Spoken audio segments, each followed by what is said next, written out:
SJC-12762 in the matter of an impounded case.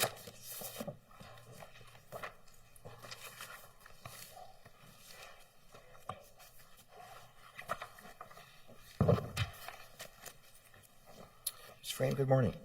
Good morning, Chief Justice Gantz and fellow justices. May it please the Court, Kate Frame on behalf of the plaintiff, John Doe. In those now increasingly rare situations where a SORB hearing examiner allows an offender's motion for expert funds, that offender has the right to present the report and testimony of that expert at his classification hearing. This right is expressly provided for in the board's regulations at section 1.17, as well as in section 1.3335. And it is also grounded in the offender's constitutionally based rights to due process and equal protection under the laws.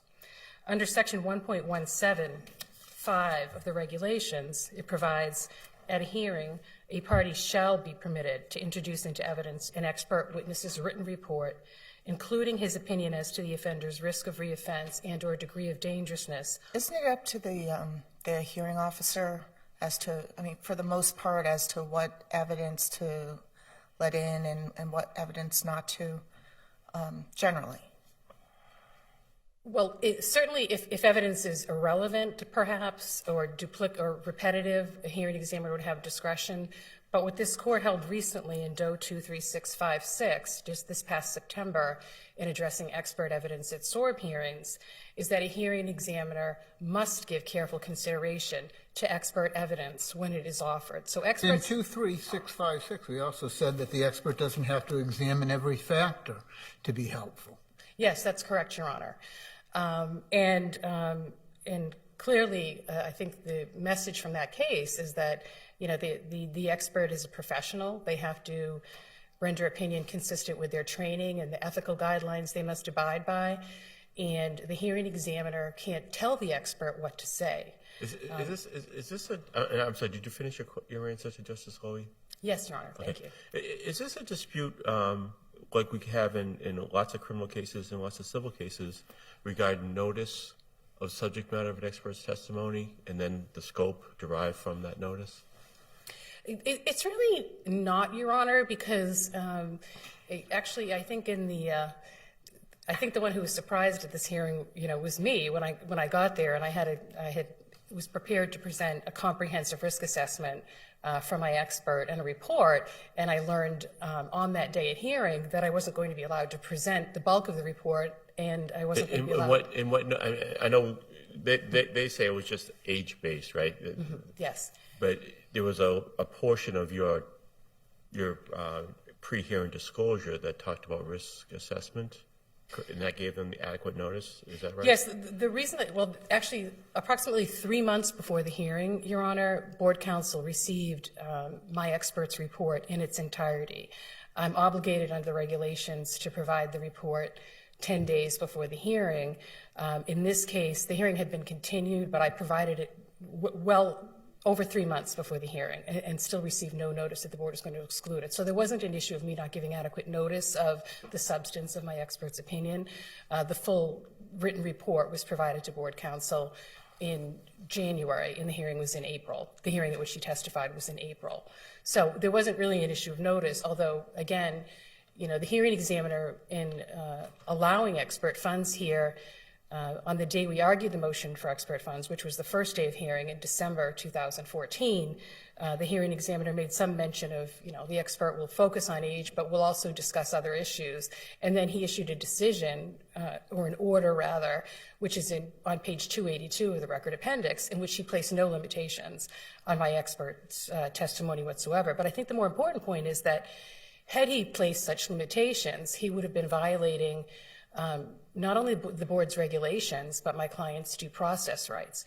The other section of the regulations which this court relied on recently in 23656 is section 1.3335. And that section provides that the board shall consider evaluative reports, empirically based risk assessment instruments, or testimony from a licensed mental health professional that discusses psychological and psychiatric issues as they relate to the offender's risk of reoffense. May I ask, did the report actually come into evidence? The report itself, the expert's report? Well, what happened is it was excluded at the hearing, and then after the hearing, there was discussion about redacting the report to exclude anything that didn't relate expressly to age. And then I have a motion pending to allow into the record an email from board counsel. Board counsel sent me an email stating if I redacted this for everything but age, I'd basically redact the entire report. And then an email which is part of the record appendix went to the hearing examiner stating, I'm submitting this report, and I'm asking that you only consider anything in the report that relates to age. And, Doe's counsel does not agree to this, but this is what I'm asking you to do. And then if you look at the hearing examiner's decision, that's in fact what he did. I mean, this was a comprehensive, lengthy risk opinion, and in the hearing examiner's decision, he attributed a short paragraph to it, and the only thing he said about my expert's opinion was, Dr. Zeisel testified that Doe is 60, and therefore he poses a very low risk of reoffense. And that's, in fact, not what my expert said. He said, I cannot ethically render a risk opinion based on a single factor. You have to address that age factor in the context of other factors. Yeah, but he doesn't get to decide what the admissibility issues are and the relevance of expert testimony by stating that. The examiner has a discretion, not the requirement, to allow expert testimony. The examiner decided that because of the state of where the regs were at the time, that he needed some help on the issue of age and how that plays into a risk assessment.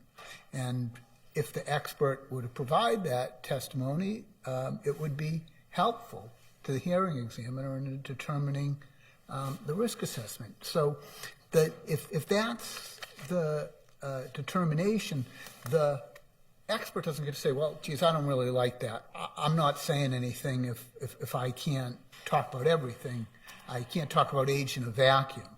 Well, and this is an if the ruling was, no, you can have expert testimony on the impact of age, then the hearing examiner, looking at the big picture, can take that into account. But the expert doesn't get to say, well, no, I don't agree with your admissibility determination, so I can't say anything if I can't talk about everything.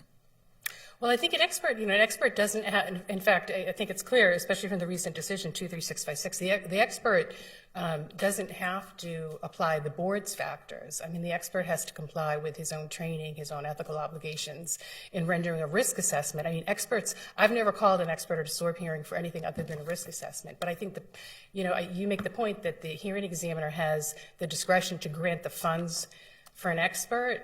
They don't have the discretion to tell the expert what he can say. And if you allow the hearing examiner to do that, if you look at Doe 89230, the issue there, which is the first case in which this court said a hearing examiner has discretion to grant expert funds under 178L, the issue in that case was that the petitioner had bipolar disorder, and this court was concerned, in footnotes 18 to 20, there's a discussion about the hearing examiner in that case basically acting as an expert, because they went to the DSM-4, looked at the definition of bipolar disorder, and then said, I think this increases his risk based on my reading of this. But you think it's clear from the case law that the hearing examiner has no ability at all to limit the scope of the expert testimony?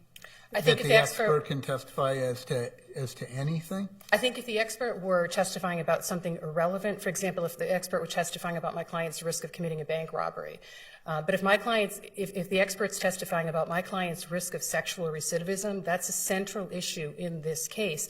And this is something that would never happen in a case. The equal protection issue is this would never happen in a case where a non-indigent offender used his own private funds to hire an expert. And the board doesn't even take the position that that would happen in a case like that.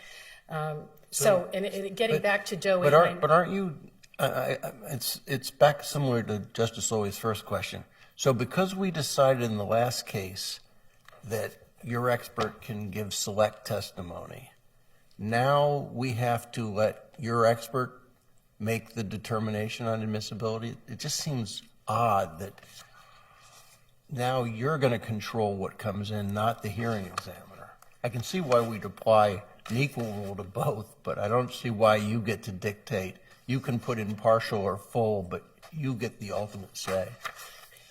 Because in expert opinion, if the expert is qualified and he's testifying about a very critical and relevant issue here, which is the risk of sexual recidivism, how is that not admissible? And, Well, and but the board, we've allowed the testimony on the age issue because we thought it was necessary.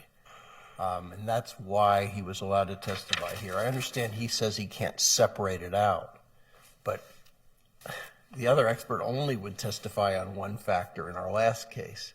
Right. And we allowed that to happen. But now we can't let the hearing examiner say, I want to limit you to one factor or two factors. because the only I'm relevance interested is, because the relevance of discussing age is as it relates to risk of reoffense. And really, I can't think of a single factor that alone can determine risk of reoffense in a complete vacuum without, if you think of Joe 89230. So we were wrong the last case? Pardon me? So our last decision is wrong when we allowed them to opine in a limited way? It's not my understanding that in the last case, the expert, if you're talking about 23656, I think I can never remember these numbers, so. Yeah. The decision that issued in September regarding expert evidence, that expert, it's my recollection, he didn't simply talk about age. He connected age to risk of reoffense, the type of offense. The board's regulations recognize that risk can't be assessed based on a single factor. And if you look at DOE 89230, nothing in DOE 89230 or 205614 for that matter suggests that because the hearing examiner has the discretion to grant funds, they can tell the expert what to say. If you think about DOE 89230, the factor or circumstance that was relevant there was bipolar disorder. It would have been useless to have someone come in and give the hearing examiner a tutorial on bipolar disorder and not connect that to risk of reoffense. So that testimony is only relevant to the extent that it's connected up to a risk of reoffense. If we're going to allow funds in these cases based on one or another circumstance, but we're not going to allow the expert to explain how that circumstance, whether it's bipolar, age, gender, sexually, well, I mean, I had a case recently where funds were granted because the client was transgender, and the regulations don't address that.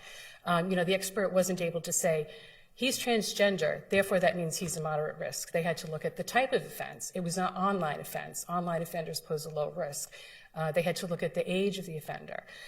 So you're really going to be in a situation where you're going to be using funds for testimony that's really not helpful to the hearing examiner. And what this court talked about, again, in DOE 89230 is concerns about the hearing examiner acting as an expert. And I think when you have a hearing examiner saying to an expert, this is what you can talk about, these are the factors that are relevant, we rely on the expert to tell us what factors are relevant in assessing risk.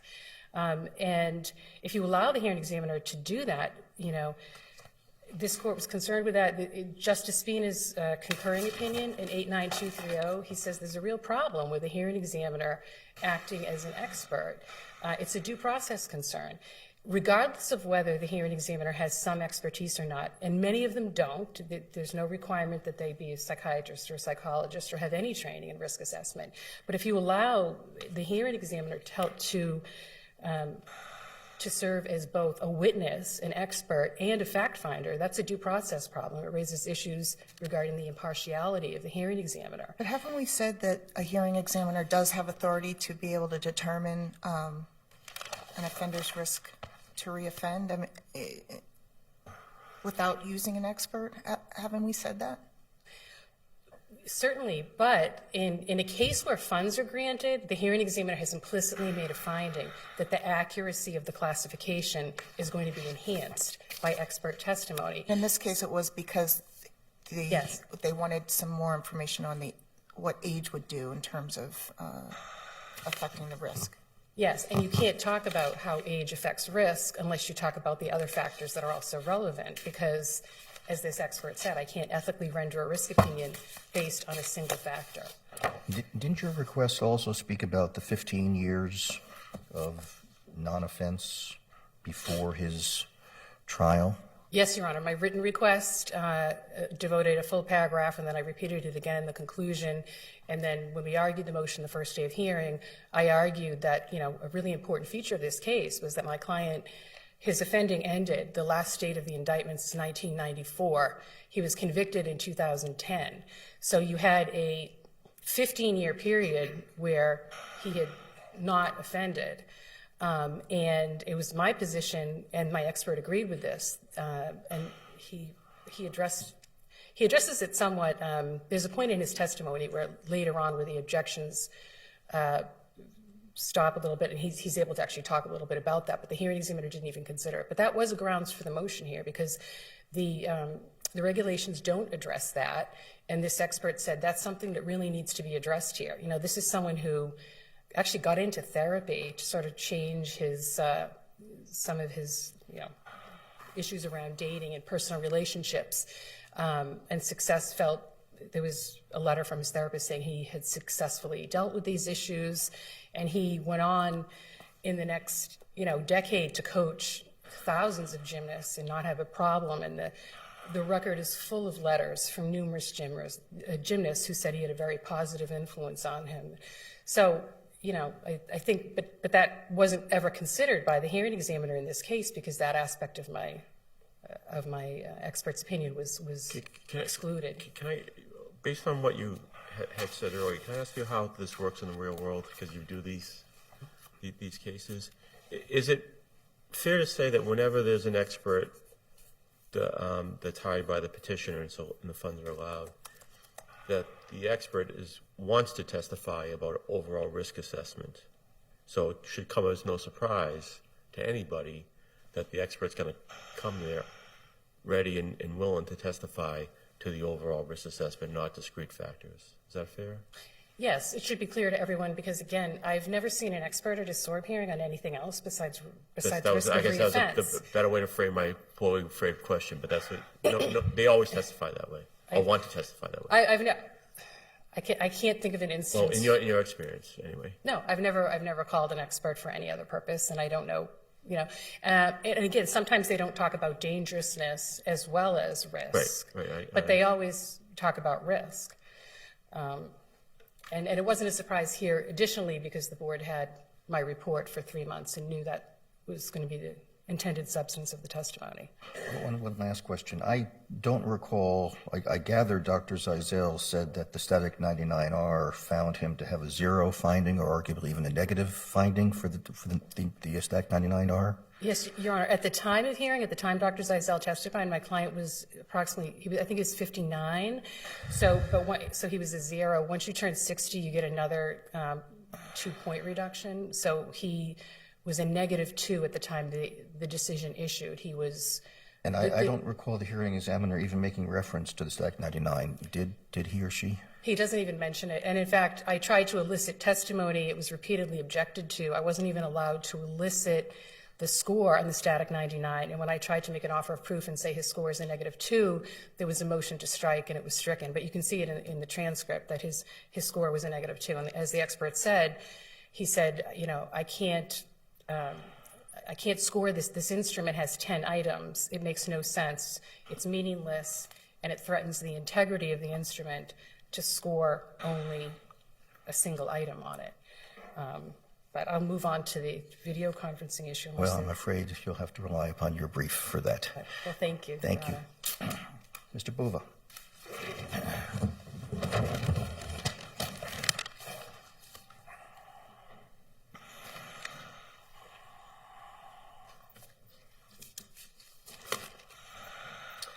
Good morning, Your Honors. May it please the Court. Christopher Bolger on behalf of the Sex Offender Registry Board. Your Honors, the prior rulings of this Court when relating to the granting of expert funds to indigent offenders has always focused on a specific condition, a specific circumstance of that offender that is not in the purview of the common experience or knowledge of the hearing examiner, nor covered by the Board's regulations, and that will assist the trier of fact, that being the hearing examiner, in making his overall classification determination. Under the case law, it specifically says that general reviews or general reports and testimony regarding general recidivism, general dangerousness is not enough. And it stands to reason, based upon the case law of this court, that the hearing examiner was reasonable in this case to exercise his discretion in limiting the expert testimony report to the issue, the specific issue of age relative to his case. But aren't you conflating the standard for us authorizing the expenditure of public funds for an expert versus the admissibility of the testimony of the expert? I mean, if Mr. Doe here was a wealthy man and was able to retain an expert, would any limitation be appropriate on the scope of that expert's testimony? I think in a perfect world, every single offender who comes before the board would want an expert to testify on his behalf regarding his overall risk and determination. With respect to your equal protection argument, I would suggest that the case law is clear in that it's not a question as to whether or not the item in this case, expert testimony, expert report, would be feasible to this person's defense. And it's not the issue. The issue is not whether or not a person with unlimited resources would hire an expert to come in and testify to overall risk I'd like evaluation. to try, as I say too often, try my question. If this person had the ability to retain an expert, and that expert sought to testify as to the overall risk assessment, would that testimony be admissible?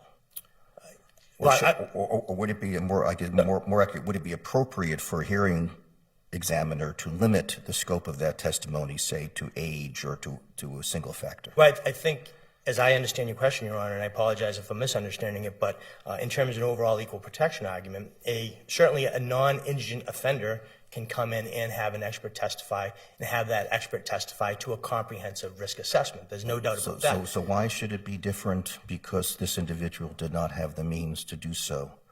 I understand that we have basically said public funds are scarce and need to be protected, and therefore there needs to be a special reason to justify the use of public funds to retain an expert. But once the expert is retained, why does the indigent person not be in the same position as a person with means? With all due respect, I would suggest under the hearing examiner's order, which I would suggest was reasonable under the circumstances, the indigent offender was in fact placed in similar circumstances of the non-indigent offender because of this fact.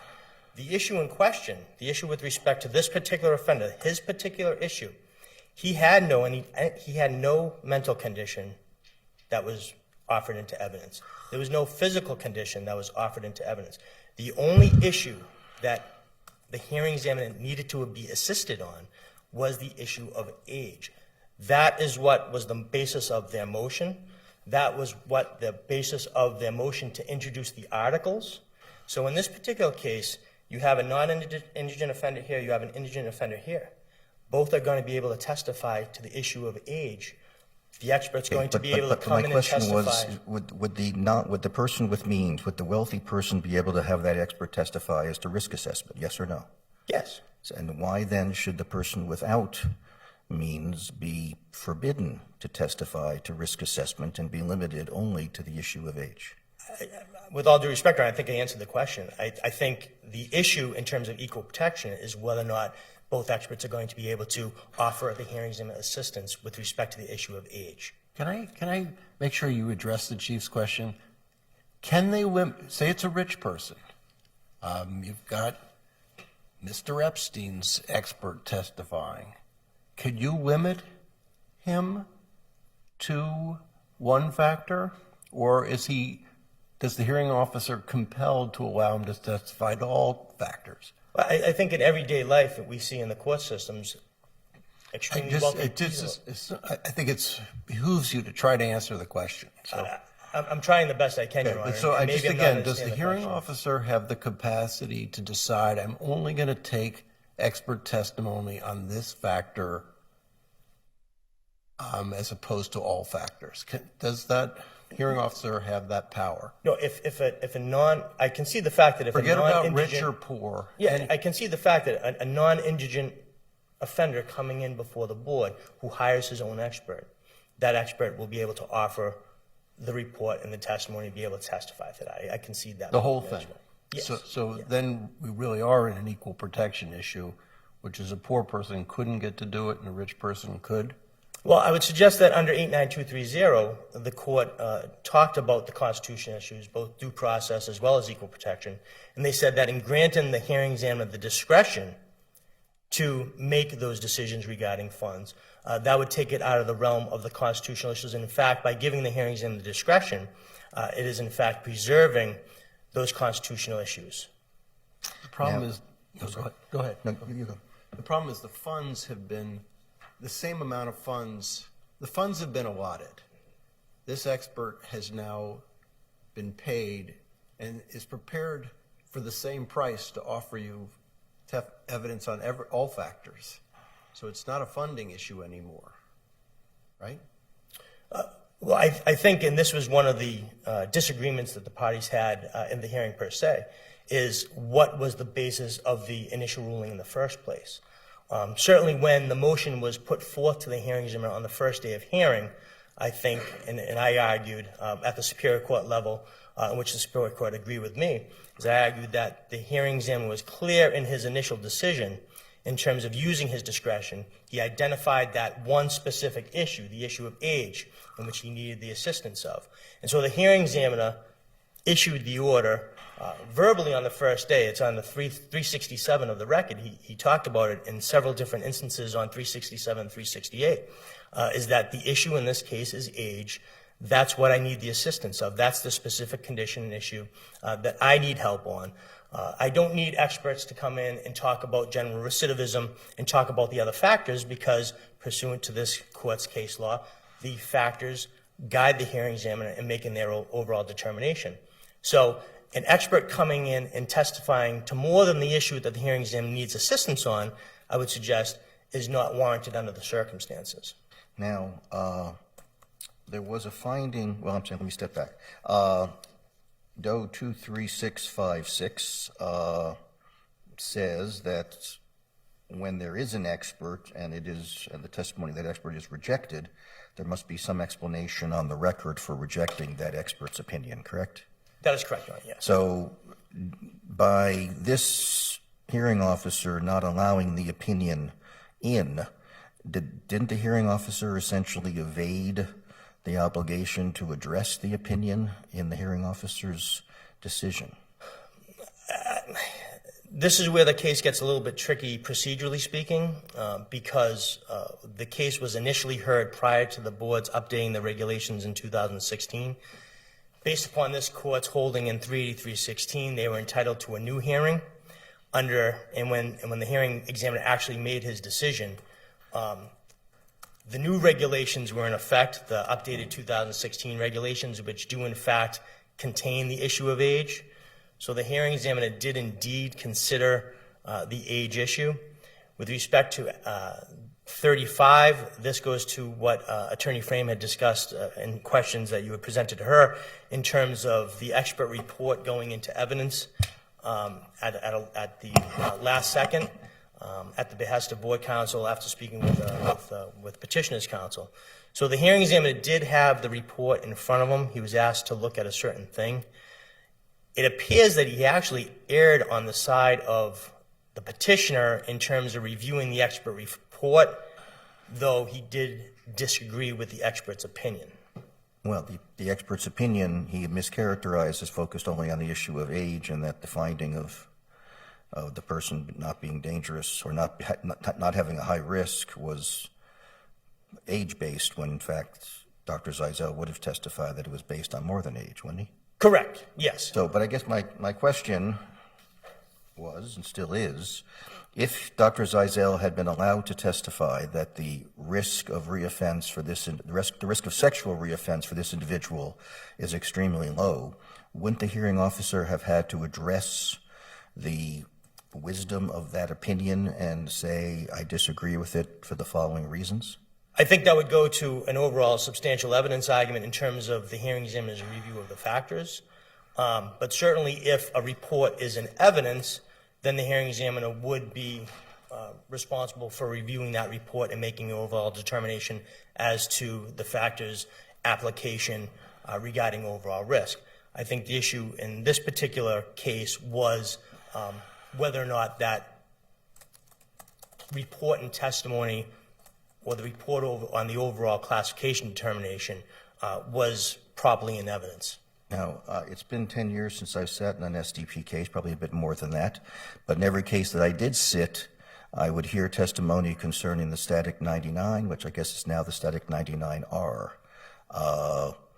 Why was that? If that's deemed admissible at an SDP hearing with regard to the issue of risk assessment, why was it not admitted here and addressed? Again, I think it goes to the overall issue of this case, which is what the issue is before this court, is whether or not the hearing examiner has the discretion to limit an expert's report and testimony to the particularized issue that they seek the funds for. In this particular case, the hearing examiner, after the board objected to the admissibility of the evidence, decided not to allow that evidence into the record. But do you agree that the static 99R, at least in the field of sexual recidivism, is viewed as a risk assessment tool, which is worthy of note and should appropriately be addressed? So, that is a tool. So why, when you have a very, very low score, why would it not be incumbent upon a hearing examiner who was finding by clear and convincing evidence that the person is sexually dangerous at a level 3 to not address the fact that the static 99R gives him a very, very low risk assessment? I would suggest that, again, I concur with the Superior Court's ruling in this case, that the evidence that was submitted, including the static 99R, was not warranted under the circumstances of the plaintiff's motion. So any type of psychodiagnostic test, any type of actuarial that didn't touch upon the specific condition or circumstance, in this case age, that they moved for expert funds in the first case, is not warranted. Isn't the problem, or the hearing examiner needed the expert to tell him what it was he didn't know, right? So he doesn't know what he doesn't know. The expert wants to tell him what he doesn't know, and you're saying it's okay for the expert, for the hearing officer to say, no, I don't want to know. You know what I'm saying? I think I understand.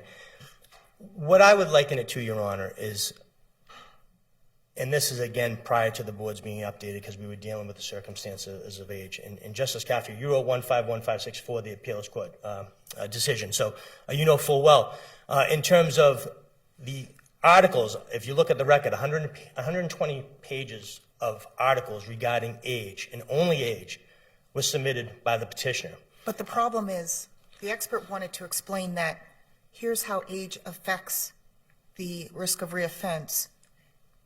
Here's how it affects the risk of reoffense, and that information was not allowed to be presented.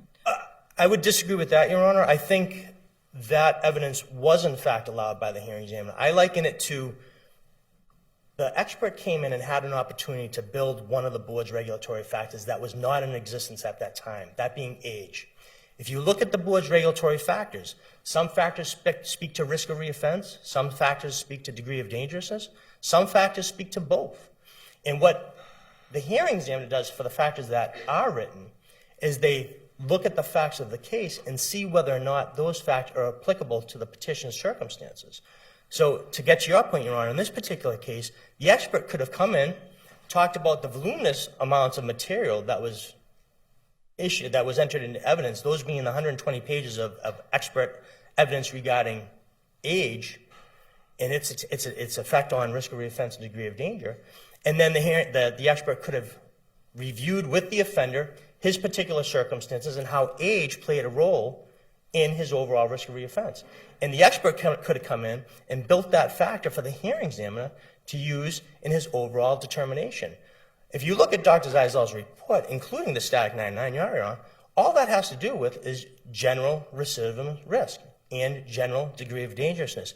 Under this court's case law, other than age, that wouldn't have been entered in the first place, Your Honor, because the motion for expert funds would have been denied. But I just find it hard to carve out age from the other. It's not like you can put it in a silo, age, right? And that's what the expert's doing. The expert's hired to give you advice on age, but age intersects with a bunch of other things, doesn't it? As I read the case law, Your Honor, if an expert comes in and testifies to a specific fact, he can also touch upon overall risk, and that can be admitted into evidence. So when the expert is talking about age-specific information and how it affects this particular individual, does that touch upon the overall classification? I would suggest it sure does, because if an expert comes in and testifies that based upon this individual's age, that being, I think he was 59 at the hearing, 60 when the decision came out, if my memory stands correct, certainly he would be at a lower risk of reoffense. When a hearing examiner makes their determinations here, they're reviewing and they're making a determination on each and every factor, including age. So the expert testimony report, reviewing the articles that are too technical and complex for the hearing examiner to understand, would have assisted the hearing examiner in making their overall determination, because the expert would have come in and said, this gentleman is 59 years old, he was convicted of 3 counts of rape and abuse of a child and 2 counts of indecent assault and battery on a person over 14, he's an extrafamilial victim. Using all the age studies, if you want to take into consideration that factor, this factor is now applicable. Age is applicable as a mitigating factor for you, Mr. Hearing Examiner, in making your overall classification determination. Now, but there was a second element to at least the request for testimony, which was to the 15 years of non-offense despite his continual involvement with young women in the gymnastics program. The hearing officer, hearing examiner here found that there was a finding of compulsive and repetitive behavior. Did the hearing examiner examine how it could be compulsive and repetitive if it had not been repeated within 15 years before his trial? I'd go 2 things with respect to that. The motion, which was a 4 to 5 page motion for expert funds, I think only 1 paragraph talked about time and community. Everything else spoke specifically to age. Well, it was still there. I read it. Absolutely. I'm getting my next point, Your Honor. Although the petitioner introduced voluminous amounts of articles, scientific articles regarding age, they did not introduce any type of scientific articles to boost their proposition that that type of time and community would affect the petitioner in a particular way. The board's regulations from 2004 onward have always had a regulation for time in the community. So the petitioner, I would suggest, has not carried their burden with respect to motion for funds on time in the community, because they did not offer any type of scientific article to indicate that the board's regulation was incorrect or improper. And the board did, in fact, have a regulation with respect to time in the community. And although there were only appeals court panels, I did cite in the board's brief, there were 2 appeals court panels that indicated that the factor as written controls, and that time in the community from the time that an individual offended to the time where he was prosecuted is irrelevant for the board's assessment. Yeah, so, I mean, the time in the community in the regulation speaks only of time in the community after one's release from custody. Which this offender was. Which this person was still in custody, so there was no time. He had not been released at the time of the hearing or the time of the decision. So that regulatory provision did not kick in. Well, the time in the community takes into consideration an offender who was in custody and an offender who actually was released on probation and was not incarcerated. Right. The factor actually takes into consideration both circumstances. It speaks only of time after release from custody, correct? Correct. Okay. Yes. So here, the focus was not on the time from release from custody, since he was still in custody. Here, the argument was it was 15 years after which essentially he changed his conduct, and how can you make a finding that the conduct, as the hearing officer did, that it was compulsive and repetitive? If it was so compulsive and repetitive, how come it was not repeated for 15 years? Isn't that something the hearing officer needs to address? I would respectfully say no, Your Honor, because, again, the request and the motion, and again, under 89230, the burden is on the petitioner to carry the burden. They did not support any type of evidence to support their proposition that an expert was warranted under those circumstances. With respect to repetitive and compulsive behavior, the repetitive and compulsive behavior review is based upon the offender's conduct back in the early 1990s when he offended against 2 victims over a multiple year period. So the hearing examiner is reviewing that. Right. It's not that But he offended. But the issue of whether the risk assessment and sexual dangerousness is focused on today. It's not focused on whether he had a risk of reoffense in 1992 to 1994. It's whether he has a risk of reoffense today, correct? Correct. And I would suggest, Your Honor, static factors, historical factors are just as important as dynamic factors. And this case law that specifically states that dynamic factors and static factors are both used to make an overall classification determination. You can't just rely on dynamic factors. Historical factors are very important factors as well. Okay, thank you. Thank you, Your Honor.